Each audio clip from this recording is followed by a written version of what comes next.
Good morning. मैं आप सभी का स्वागत करती हूँ नर्सिंग जॉस में। मैं हूँ पूनम कुमारी।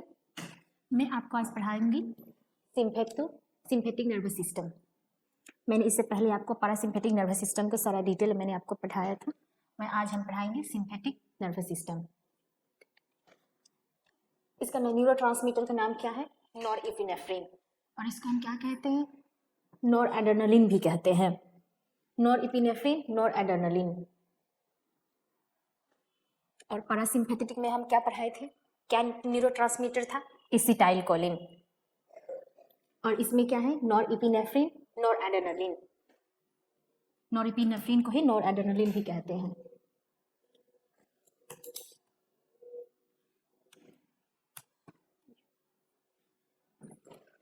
चलिए अब यहाँ देखते हैं। ये हमारा क्या है? Presynaptic nerve.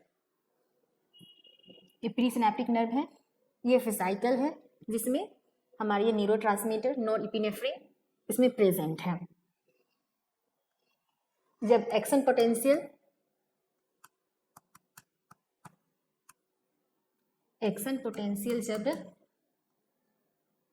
जब एक्शन पोटेंशियल देते हैं तो क्या होता है? न्यूरोट्रांसमीटर का रिलीज होता है और हमारे अल्फा एंड बीटा रिसेप्टर को स्टिमुलेट करते हैं और हमको इफेक्ट मिलता है। ओके, देखिए यहाँ पे ये न्यूरोट्रांसमीटर जो है ये इसका रीअपटेक होता है, यानी कि जो ट्रांसमीटर है नॉरएपिनेफ्रिन ये फिर से कहाँ जा रहा है? प्रीसिनेप्टिक नर्व में जा रहा है। इसको क्या कहेंगे? रीअपटेक ऑफ नॉरएपिनेफ्रिन, यानी कि रीअपटेक हो रहा है। और रीअपटेक को कौन रिड्यूस करेगा? कोकेन। कोकेन तो जानते ही होंगे, कोकेन नशा के लिए मेनली एब्यूज के लिए यूज किया जाता है। ये नॉरएपिनेफ्रिन के रिलीज को रीअपटेक को क्या कर देता है? कम कर देता है, ब्लॉक कर देता है रीअपटेक को कोकेन। चलिए कोकेन का बात हो गया। हम लोग यहाँ पढ़ते हैं, यहाँ मेटाबॉलिज्म जो होगा वो किस एंजाइम से होगा? MAO, monoamine oxidase. ये देखिए मोनोएमाइन ऑक्सीडेज, इसे मेटाबॉलिज्म होगा माओ से। ओके, देखिए जो ये मोनोएमाइंस में कौन कौन आते हैं?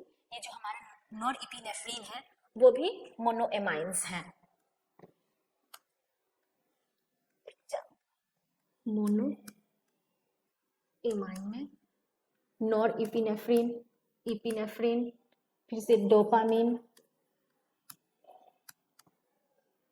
ये सब क्या है? मोनोएमाइंस है। एक और टायरामाइन, TYRAMIN। टायरामाइन किस में प्रेजेंट होता है? फूड, चीज में प्रेजेंट होता है और ये सब हमारी बॉडी प्रोड्यूस करती है। ओके, जैसे नॉरएपिनेफ्रिन, एपिनेफ्रिन, डोपामिन, ये सब। डोपामिन को हम क्या कहते हैं? हैप्पी हार्मोन भी कहते हैं।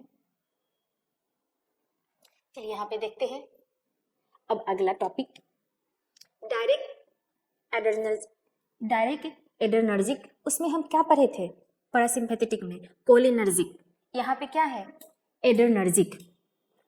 डायरेक्ट एड्रेनर्जिक ड्रग और इनडायरेक्ट एड्रेनर्जिक ड्रग, और इसमें 3 टाइप्स के होते हैं। एक और आ गया, मिक्स एक्टिंग एड्रेजेनिक्स।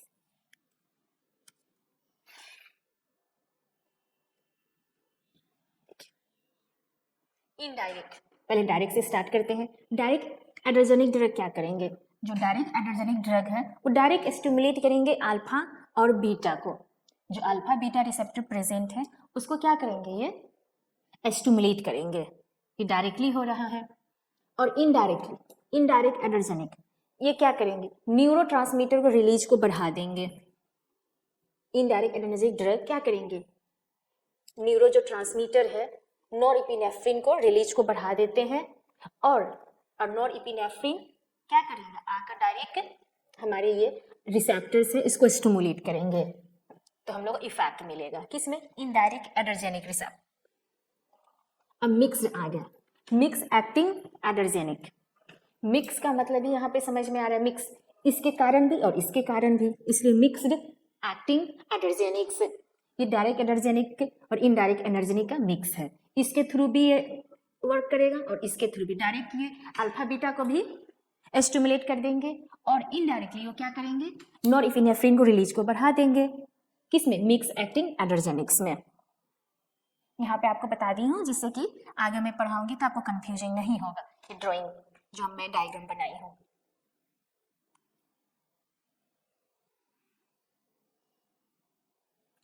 अब याद रखने का बात, सबसे पहले ये याद रखिए कि सिंपैथेटिक जो हम पढ़ा रहे हैं, सिंपैथेटिक नर्वस सिस्टम में कौन सा न्यूरोट्रांसमीटर है? Norepinephrine, noradrenaline. और रिसेप्टर इसमें अल्फा और बीटा। और हम इसमें क्या पढ़े थे? पैरासिम्पैथेटिक में हम लोग पढ़े थे मस्करिनिक रिसेप्टर, निकोटिनिक रिसेप्टर, ये सब पढ़े थे। हम इसमें पढ़ेंगे अल्फा और बीटा। कौन सा रिसेप्टर है? दो, अल्फा और beta receptor. Alpha receptor, alpha receptor कितने टाइप्स के हैं? अल्फा 1 और अल्फा 2। अल्फा 1 जो है मेनली ये GQ टाइप सब रिसेप्टर है। ये क्या करेगा? GQ मेनली क्या कर रहा था? Ca2+ को बढ़ा रहे थे। GI, आई से याद रखिए इनहिबिट वाला काम, यानी कि कैल्शियम को वो कम कर रहा है। आई से याद रखिए। GI, अल्फा 2 जो है GI टाइप रिसेप्टर है। इसमें क्या होगा? कैल्शियम कम होगा। देखिए ये है न्यूरोट्रांसमीटर। देखिए मैं आपके सामने बना के दिखाती हूँ।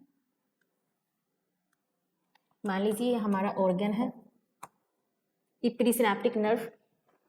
प्रीसिनेप्टिक नर्व में इसमें क्या है? इस वेसिकल में नॉरएपिनेफ्रिन। ये मैं 2 बार 3 बार बता रही हूँ।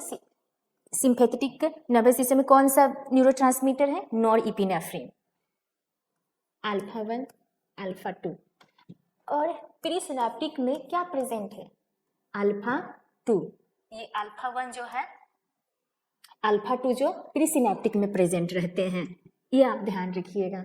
प्रीसिनेप्टिक में अल्फा 2 और नॉरएपिनेफ्रिन का रिलीज होगा।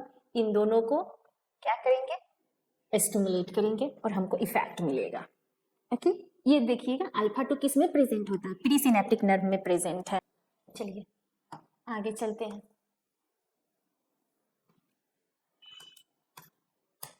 अल्फा 1 के थोड़ा डिटेल्स पढ़ लेते हैं। अल्फा 1 रिसेप्टर, अल्फा 1 रिसेप्टर क्या क्या करेगा? पहले अल्फा 1 का आप देखिए यहाँ।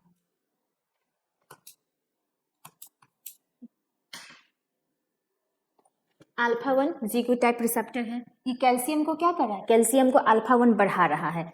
अल्फा 1 बढ़ाने से क्या क्या होगा? देखिए जो हमारा ब्लड वेसल है वो क्या करे? कंस्ट्रिक्शन होगा, कॉन्ट्रैक्ट होगा। प्रोस्टेटिक यूरेथ्रा उसका भी कॉन्ट्रैक्शन बढ़ेगा, बढ़ा देगा। ब्लेडर स्पिंस्टर उसका भी ये कॉन्ट्रैक्शन को बढ़ा देगा। Radial muscles of iris Ca2+ बढ़ रहा है तो इसका भी कॉन्ट्रैक्शन को क्या करेगा? इंक्रीज कर देगा। चलिए एक एक हम देखते हैं। ये हमारा ब्लड वेसल्स कंस्ट्रिक्शन, ठीक है। ये डायलेट है, ये छोटा हो गया, देखिए ये नेरो हो गया। ये देखिए ये नॉर्मल था, ये ऐसे जब छोटा हो जाता है नेरो एकदम, इसको क्या कहेंगे? वेसो कंस्ट्रिक्शन कहेंगे। ब्लड वेसल का कंस्ट्रिक्शन हो गया। प्रोस्टेटिक यूरेथ्रा उसका भी जो यूरेथ्रा होता है, हमारे जो ये है प्रोस्टेट मोस्टली ये मेल में पाया जाता है, उसको भी कंट्रैक्शन को बढ़ा देता है, ठीक है। अब ब्लेडर स्पिंस्टर इसको भी बढ़ाता है।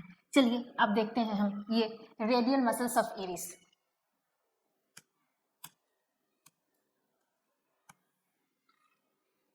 मैंने एक चीज आपको पैरासिम्पैथेटिक में पढ़ाया था कि पुपिल का कंट्रैक्शन बढ़ता है तो मायोसिस होता है। उसमें हम एक चीज आप नोटिस किए होंगे, उसमें मैंने क्या बताया था? सर्कुलर बताया था, सर्कुलर मसल्स ऑफ पुपिल। और अभी क्या बता रहे हैं यहाँ पे? जो हमारा जो ये है पुपिल है, ये रेडियल वाला का बात कर रहा है, रेडियल मसल्स ऑफ आइरिस। ये जो रेडियल है ये तो हो गया सर्कुलर, ये कॉन्ट्रैक्शन होगा तो क्या होगा, मायोसिस होगा। लेकिन ये कंट्रैक्शन होगा तो ये देखिए, ये जो है रेडियल मसल्स है, ये बाहर वाला ये सब रेडियल मसल्स है। ये रेडियल मसल्स कंट्रैक्ट होगा तो माइड्रेसिस होगा। माइड्रेसिस मतलब हमारा जो पुपिल है वो बड़ा हो जाना। ये हमारा पुपिल था, ये इतना बड़ा हो गया, इनलार्ज हो जाना, उसको क्या कहेंगे, माइड्रेसिस कहेंगे।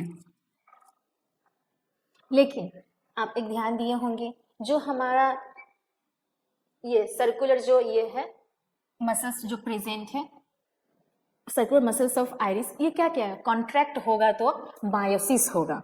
ये दोनों में डिफरेंस है। ये कंट्रैक्ट होगा कि कंट्रैक्ट हो रहा है तो बाहर की तरफ खींचा, इसलिए क्या होगा, ये कंट्रैक्शन होने से माइड्रेसिस होगा। और सर्कुलर मसल्स में कंट्रैक्ट होगा तो मायोसिस होगा।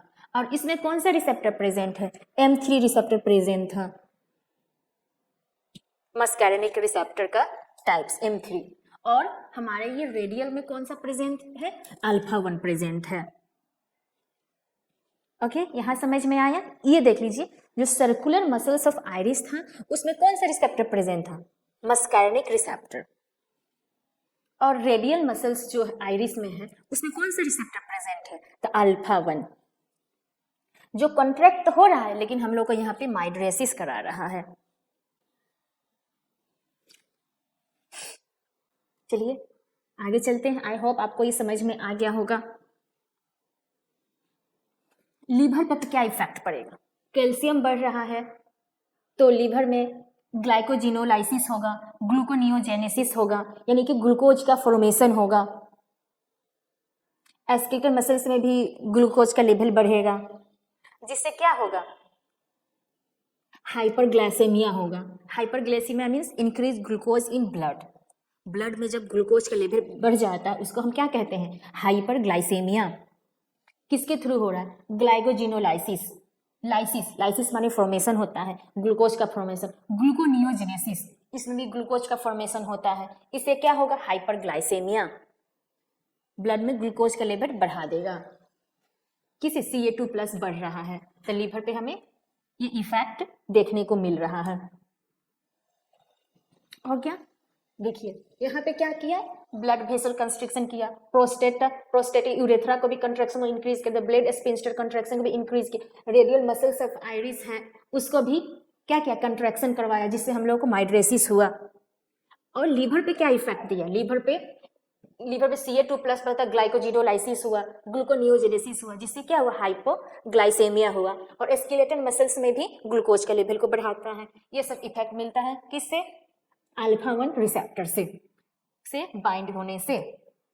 देखिए ये अल्फा 1, अल्फा 2 में ज्यादा कुछ नहीं, इसमें क्या है, Ca2+ इसमें कम हो रहा है।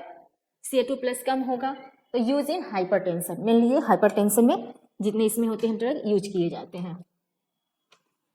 अब आ जाते हैं बीटा। देखिए beta receptor,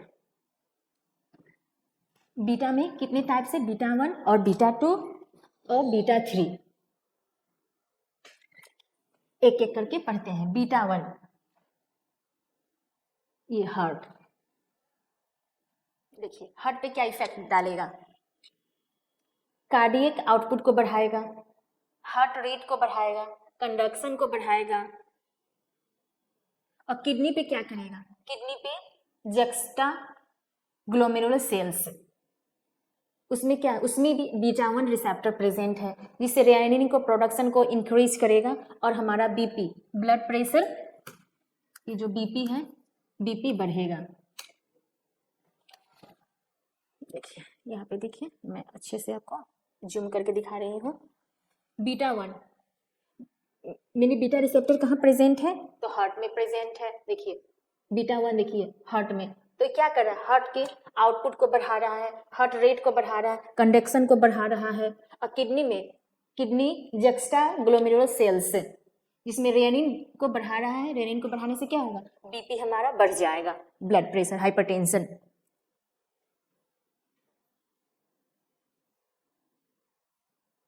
beta 2 receptor mainly smooth muscles, smooth muscles में मेनली पाया जाता है, जिससे क्या करवाता है, रिलैक्सेशन। स्मूथ मसल्स को रिलैक्सेशन करवाता है। देखिए ब्लड वेसल्स को जूम करके दिखा देती हूँ अच्छे से। देखिए स्मूथ मसल्स को क्या करवा रहे हैं, beta two relaxation, blood vessel को वेसोडाइलेशन, जिससे क्या है, ब्लड वेसल को वेसोडाइलेशन करवा रहा है। ब्रोंकाई को ब्रोंकोडाइलेशन, ब्रोंकाई जो है उसको हमें डायलेट कर रही है। यूटरस को रिलैक्सेशन करवा रहा है। इससे क्या इफेक्ट होगा, ग्लूकोज, देखिए ये जो ग्लूकोज है ग्लूकोजिनोलाइसिस होगा, ग्लूकोनियोजेनेसिस होगा, जिससे हमारा हाइपरग्लाइसेमिया यानी कि ब्लड में ग्लूकोज का लेवल बढ़ जाना, हाइपरग्लाइसेमिया। लेकिन देखिए कार्डियक मसल्स में और स्केलेटल मसल्स में क्या करवाएगा, कंट्रैक्शन करवाएगा। ये देखिए यहाँ पे स्मूथ मसल्स, ब्लड वेसल्स में, ब्रोंकाई में, यूटरस में, ये सब में क्या है, ये सब में हम लोगों को स्मूथ मसल्स प्रेजेंट है। तो स्मूथ मसल्स में क्या करवा रहा है, रिलैक्सेशन करवा रहा है। जैसे ब्लड वेसल वेसोडाइलेशन मतलब आपको हम समझाए हुए हैं, डायलेट। ये देखिए हमारा ये ब्लड वेसल था, ये इतना कर दिया, यानी कि ये डायलेट हो गया। तो क्या करवा रहे हैं, स्मूथ मसल्स, जहां जहां स्मूथ मसल्स प्रेजेंट है वहां क्या करवाएगा, रिलैक्सेशन करवाएगा। यानी कि ब्लड वेसल्स में वेसोडाइलेशन, ब्रोंकाई में ब्रोंकोडाइलेशन, यूट्रस में भी रिलैक्सेशन करवाएगा। ऐसे आप समझिए कि हाँ जहां जहां स्मूथ मसल्स होगा वहां रिलैक्सेशन करवाएगा। हमारे ब्रोंकाई में प्रेजेंट है, ब्लड वेसल्स में प्रेजेंट है स्मूथ मसल्स, यूट्रस में प्रेजेंट है। दूसरा ग्लूकोज पे क्या इफेक्ट पड़ेगा, देखिए ग्लाइकोजिनोलाइसिस होगा, यानी कि ग्लूकोनायोजेनेसिस, फॉर्मेशन ऑफ ग्लूकोज का फॉर्मेशन होगा। ग्लूकोनियोजेनेसिस होगा, इसमें भी ग्लूकोज का फॉर्मेशन होता है। इससे क्या होगा, हाइपरग्लाइसेमिया हो गया। देखिए हाइपरग्लाइसेमिया, ब्लड में ग्लूकोज का लेवल बढ़ जाएगा। लेकिन कार्डियक मसल्स में, कार्डियक मसल्स में क्या कर, कार्डियक मसल और स्केलेटल मसल्स वो दोनों में कंट्रैक्शन करवाएगा। ओके यहाँ पे आप ध्यान रखिए, क्योंकि ये सब जो मैं चीज बता रही हूँ बाद में फिर यूज में आएगा, इसलिए ये सब चीज को मैं 2 से 3 बार आप लोगों को बताने की कोशिश करती हूँ, एकदम समझाने की कोशिश करती हूँ कि आप लोग समझे अच्छे से। याद हो जाएगा आप लोगों को, कार्डियक मसल्स में, स्केलेटल मसल्स में कंट्रैक्शन हो रहा है और जितने हमारे स्मूथ मसल्स है उसमें रिलैक्सेशन हो रहा है।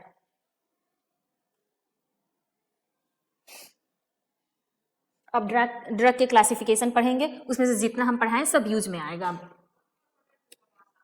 ड्रग क्लासिफिकेशन, एड्रेनर्जिक और एंटी एड्रेनर्जिक, उसमें हम कोलिनर्जिक पढ़े थे और एंटी कोलिनर्जिक पढ़े थे, और इसमें पढ़ेंगे हम लोग एड्रेनर्जिक और एंटी एड्रेनर्जिक।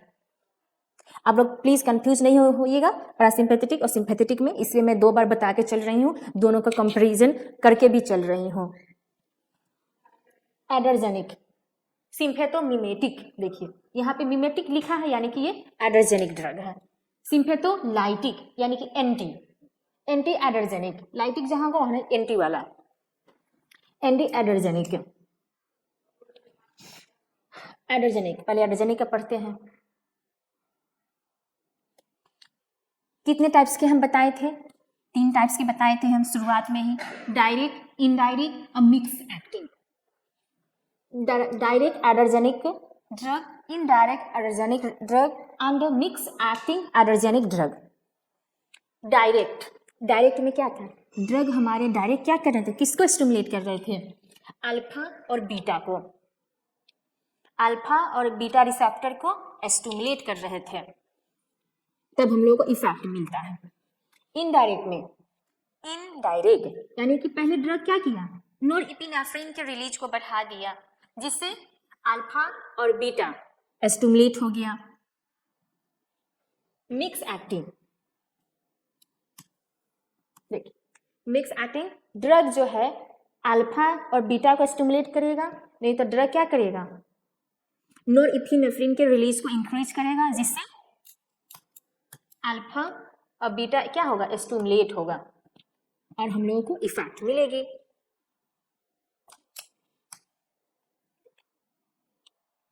अब ड्रग, चलिए ड्रग आप लोग साथ साथ में याद करते जाइए। इनडायरेक्ट एड्रेजेनिक में एम्फेटामाइन, मिथाइल फेनिडेट, एम्फेटामाइन ऐसे होगा। मेरे साथ बोलते चलिए, देखिए आपको 100% याद हो जाएंगे। आपको ड्रग याद करने से बिल्कुल भी फेयर नहीं हो, बिल्कुल भी डर नहीं लगेगा। Amphetamine, methylphenidate, methylphenidate, methylphenidate, methylphenidate. एक ड्रग को आप 5 बार बोलिए, methylphenidate, methylphenidate, methylphenidate, methylphenidate, याद हो जाएगा। Mix acting drug, mix acting adrenergic drug, इसमें बस एक ठू है, वो याद रखिएगा, इफिड्रीन, इफिड्रीन, इफिड्रीन, इफिड्रीन, इफिड्रीन। हो गया 5 बार। ऐसे करके आपको सारा ड्रग्स याद हो जाएंगे, क्योंकि आपको जाकर बाद में बहुत सारे ड्रग्स आपको स्पीडली अच्छे से याद करनी होंगी। यहाँ पे कोई कंफ्यूजिंग नहीं, मैंने direct, indirect, mix acting, direct मैंने 2 है ड्रग्स एंड मिक्स एक्टिंग में 1 है इफिड्रीन। डायरेक्ट एक्टिंग, डायरेक्ट एक्टिंग में देखिए कैटोकलामाइन, नॉन कैटोकलामाइन। कैटाकोलामाइन, जो कैटोकलामाइन है वो 2 टाइप्स के हैं, इंडोजेनियस एंड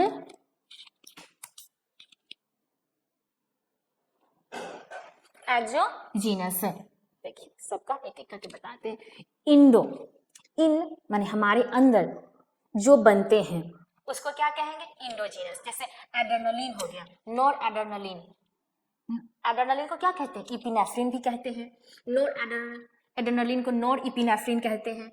यहाँ पे डोपामिन, ये सब क्या है, हमारी बॉडी खुद रिलीज करती है।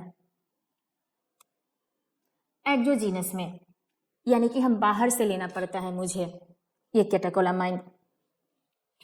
डोबुटामिन, आइसोप्रेनलिन, आइसोप्रोटेरेनॉल, फेनोल डोपामिन, देखिए फेनोल डोपम, फेनोल डोपम, डोपेक्सामिन, डोपेक्सएमाइन नहीं तो डोपेक्सामाइन, ऐसे याद कीजिए। देखिए फिर से डोबुटामाइन, आइसोप्रेनलिन, आइसोप्रेनानिल को हम आइसोप्रोटेरेनॉल भी कहते हैं। अब दोनों में से किसी को भी याद रखिए। फेनोल डोपम, डोपेक्सामाइन, ऐसे करके आप 4 बार करके 4 बार 5 बार पढ़िए। मोस्टली आप 5 टाइम्स पढ़िए। डोबुटामाइन, आइसोप्रेनलिन, फेनोल, देखिए फेनोल डोपम, डोपेक्सामिन, ऐसे करके पढ़िए, आपको याद हो जाएंगे। और ये तो तीनों आपको याद ही हो जाएंगे, एड्रेनलिन, नॉर एड्रेनलिन, डोपामिन। ये किस में है, कैटेकोलामाइन में है।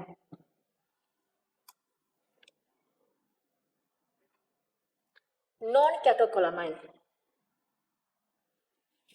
अल्फा और beta, alpha 1 agonist, alpha 2 agonist. देखिए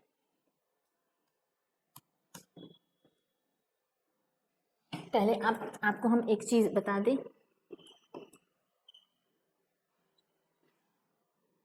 देखिए अल्फा 1 क्या कर रहा था, कैल्शियम को बढ़ा रहा था।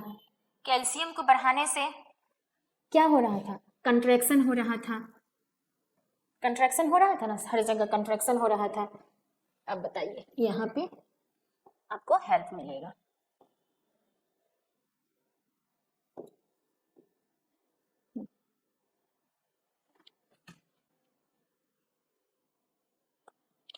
भेसो कंस्ट्रिक्टर, अल्फा 1 क्या करा रही थी, कॉन्ट्रैक्शन करवा रही थी ना रिसेप्टर। तो देखिए भेसो कंस्ट्रिक्टर हो रहा है, भेसो कंस्ट्रिक्शन, भेसो कंस्ट्रिक्शन।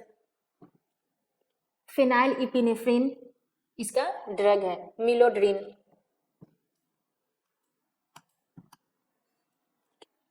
भेसो कंस्ट्रिक्शन होने से हम कहाँ यूज करेंगे इसको, हाइपोटेंशन में यूज करेंगे। हाइपोटेंशन माने कि हमारा बीपी एकदम से लो हो जाता है, ब्लड प्रेशर, उसको कहेंगे हाइपोटेंशन। जब ब्लड प्रेशर बढ़ा रहेगा उसको हाइपर, जहाँ हाइपर माने बढ़ा हुआ, और हाइपो माने कम, हाइपर मीन्स बड़ा, हाइपो मीन्स कम, हाइपोटेंशन में यूज करेंगे। और मेनली ये 2 ड्रग है, फेनाइलिफ्रीन और मिलोड्रिन। हाइपोटेंशन में ये ड्रग यूज किए जाते हैं। एक एक करके ऐसे ड्रग आप लोग याद करते जाइए। अल्फा 1 एगोनिस्ट, अल्फा 1 क्या कर रहे थे, कंस्ट्रिक्शन करवा रहे थे ना, तो यहाँ भी क्या करवाएंगे, भेसो कंस्ट्रिक्शन। तो हम किस में यूज करेंगे, हाइपोटेंशन में यूज करेंगे, क्योंकि भेसल कंस्ट्रिक्ट हो रहा है ना, और हम लोग को क्या करवाना है, हाइपो किस में यूज करवाना है, हाइपोटेंशन में यूज करवाना है। भेसो कंस्ट्रिक्शन हो रहा है इसलिए हम लोग यूज करेंगे हाइपोटेंशन में।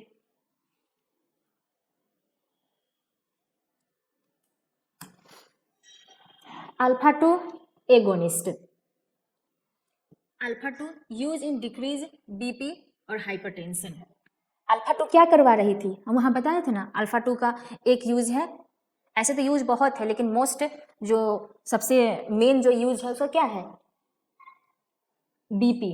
अल्फा 2 क्या करवाती है, अल्फा 2 रिसेप्टर बीपी को कम करती है, इसलिए alpha 2 agonist use in decrease BP, blood hypertension, blood pressure hypertension, use in decrease BP, BP का ब्लड प्रेशर, इसको हाइपरटेंशन। और मेनली क्लोनिडाइन, क्लोनिडाइन जो होता है यूज में आता है किसके लिए, ये हाइपरटेंशन के लिए। और एप्रा, एप्राक्लोनिडिन, ब्राइमोनिडिन, देखिए एकदम आप लोगों को जैसे मन करे वैसे पढ़िए, लेकिन जरूर याद कीजिए क्लोनिडाइन। देखिए एप्राक्लोनिडाइन, ब्राइमोडिन, देखिए डीन वाला DIN, तो याद हो जाएगा आराम से। क्लोनिडाइन जो है हाइपरटेंशन के लिए यूज होगा।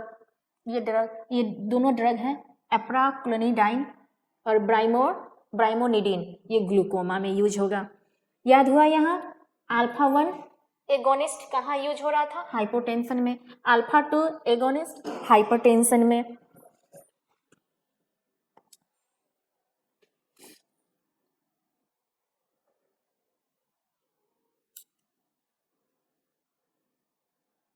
बीटा 2 बीटा रिसेप्टर एगोनिस्ट, अब इस सबका यूज देखेंगे। Beta 2 and beta 3, beta 2 mainly कहाँ यूज होगा, अस्थमा में और COPD, CO chronic obstructive pulmonary disease, COPD का। साबा लाबा भी लाबा, साबा short acting beta agonist, short acting beta agonist, ये बीटा एगोनिस्ट डायरेक्ट है, बीटा एगोनिस्ट। यहाँ पे है लॉन्ग एक्टिंग बीटा एगोनिस्ट, और यहाँ पे very long acting beta agonist. एक एक करके मैंने सबका बता दिया। ये 2 से 4 आवर तक हमें इफेक्ट देता है। इसका 2 एग्जाम्पल है, सल्बूटामोल और टर्बूटालिन। एक्यूट अटैक ऑफ अस्थमा, मतलब कभी कभी अस्थमा एक्यूट है, कभी कभी जब होता है तब इसको हम यूज करते हैं, सल्बूटामोल एंड टर्बूटालिन। या तो हो जाएगा आपको, देखिए सल्बूटामोल टर्बूटालिन। लॉन्ग एक्टिंग यानी कि 12 hours, long acting beta agonist, long acting beta agonist लाबा का। सल्मेटरॉल फॉर्मेटरॉल, ये दोनों, ये persistent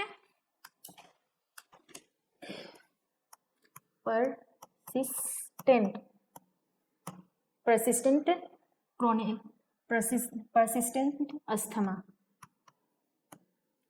persistent chronic asthma, chronic मतलब लगातार रहता है अस्थमा, लगातार रहने वाले को कहते हैं परसिस्टेंट क्रोनिक अस्थमा में ये दोनों यूज करते हैं, सल्मेटरॉल और फॉर्मेटरॉल।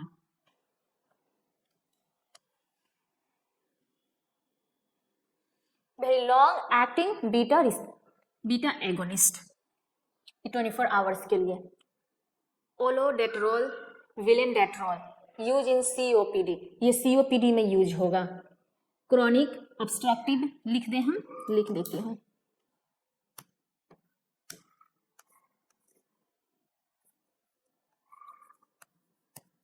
Chronic OPS obstructive TRUC obstructive pulmonary disease, ये सीओपीडी में यूज होगा, अस्थमा में यूज नहीं होगा। देखिए, और मेनली जो है ये इनहेलेशनल रूट से दिया जाता है, पंप के थ्रू दिया जाता है।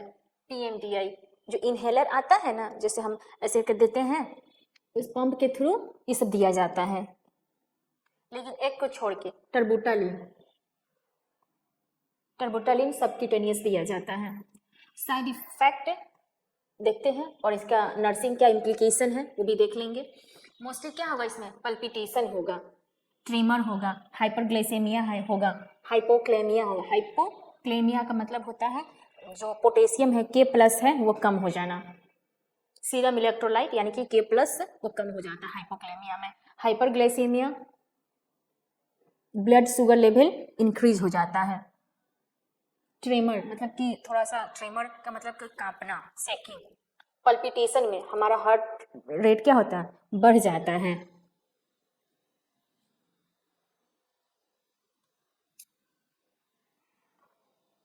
तो हम नर्सिंग इम्प्लीकेशन में क्या होगा, नर्सिंग इम्प्लीकेशन में नर्स क्या कहेगी, हार्ट रेट को मेजर करेगी, पल्स को मेजर करेगी, ग्लूकोज को करेगी कि हाँ ब्लड में कितने ग्लूकोज बढ़ा हुआ है, इस सबको करेगी। इपिनेफ्रिन डाइल्यूशन, इपिनेफ्रिन को हमेशा जब हम यूज करते हैं तो उसके डाइल्यूट करने के बाद, डाइल्यूट का मतलब इसमें डाइल्यूशन होता है। इपिनेफ्रिन यूज करेंगे तो उसको पहले हम डाइल्यूट करेंगे, उसके बाद ही यूज किया जाता है। देखिए 1:1000 किस में यूज होगा, आईएम में, एसी में, इंडोट्रेकियल में। आईएम इंट्रामस्कुलर, एसी यानी कि सबक्यूटेनियस। आईएम में हम कहाँ दे रहे हैं, आईएम में हम मसल्स में दे रहे हैं, डायरेक्ट ब्लड में तो नहीं दे रहे हैं। और subcutaneous, SC subcutaneous, endotracheal direct tracheal region में देना, उसको कहते हैं इंडोट्रेकियल। 1:10,000 1:10,000 इसका डाइल्यूशन। इसको कहाँ देंगे, आईवी में देंगे, इंट्रावेनस, आईवी इंट्रावेनस। और इंट्राओसियस, इंट्राकार्डियक डायरेक्ट कार्डियक में, इंट्राओसियस बोन मेरो में दिया जाता है।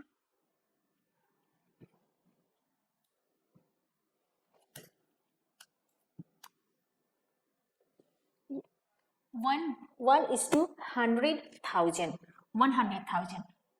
Local vasoconstriction to stop bleeding. ये वैसोकंस्ट्रिक्शन जब हो जाता है, स्टॉप ब्लीडिंग के हम लोग ये यूज करते हैं। 1:200,000 इपिनेफ्रिन को हम किसके साथ देते हैं, लोकल एनेस्थेटिक के। तो किस में यूज होता है, लोकल प्रोसीजर में। ओके, देखिए इपिनेफ्रिन को हमेशा डाइल्यूट करके ही यूज किया जाता है हॉस्पिटल में। तो इसमें कि नर्स को कहा जाता है कि हाँ आप इपिनेफ्रिन को आप ले आइए। तो नर्स क्या करती है, पहले इसको डाइल्यूट करती है। जब 1:1000 होगा तो हम IMS सबक्यूटेनियस इंडोट्रेकियल में यूज करेंगे। जब 1:10,000 होगा डाइल्यूशन, तब हम IV में इंट्रावेनस देंगे, इंट्राओसियस देंगे, इंट्राकार्डियक देंगे। 1:100,000 लोकल वैसोकंस्ट्रिक्शन में टू स्टॉप ब्लीडिंग। जब 1:200,000 उसमें हम इपिनेफ्रिन को क्या करेंगे, लोकल एनेस्थेटिक के साथ है ऐड करके लोकल प्रोसीजर के लिए यूज करेंगे। एक और चीज बताना था आप लोगों को हमको,